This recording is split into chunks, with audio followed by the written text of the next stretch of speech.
The road back to the front felt shorter than the one that had led away from it. Private Thomas Holley walked in silence beside Corporal Finch, packs biting into their shoulders, rifles slung with the familiar weight of return. The distant mutter of guns grew louder with each mile. By the time they reached the communication trench, the air already carried the smell burned earth and something metallic that clung to the back of the throat. "Welcome home," Miller muttered. They climbed the final stretch and stepped into the trench they'd left just days before. Thomas stopped.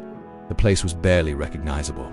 Sandbags lay burst and sagging, their contents spilled, duckboards were splintered, and the parapet had been bitten down in sections, leaving jagged gaps.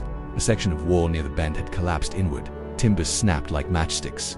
Men from the company that were relieving moved about in a dazed shuffle, their faces gray beneath layers of grime, their eyes looking older than the rest of them. Finch removed his helmet quietly.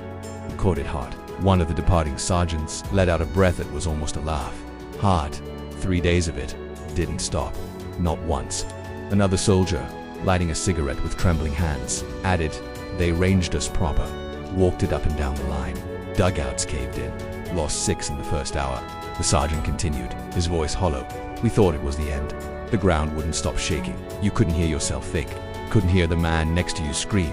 He paused, then gave Finch a long look. "You lads were lucky." The word hung there, luckies. Just days ago, they'd been laughing beneath an oak tree, stirring stew in a quiet courtyard here. The earth still bore fresh scars from shells that had fallen in their absence. The departing men began to file past, their faces showing an exhaustion so deep it had hollowed them out. As one passed, he clapped Thomas weakly on the shoulder.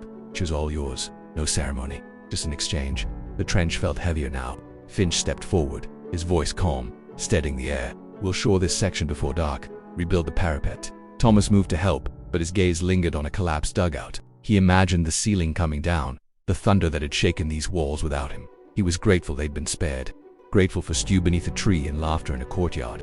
But the gratitude came tangled with something else. Miller worked beside him, hammering a timber back into place. "Could have been us," he said quietly. Thomas nodded. Finch overheard but didn't look up from his work. "Could be us," he corrected. The 4 of them stood together in the battered trench, boots planted in the same mud. Above them, the sky was calm for now. Thomas tightened his grip on his rifle. They were lucky, and they knew it, which meant they also knew their turn would come again.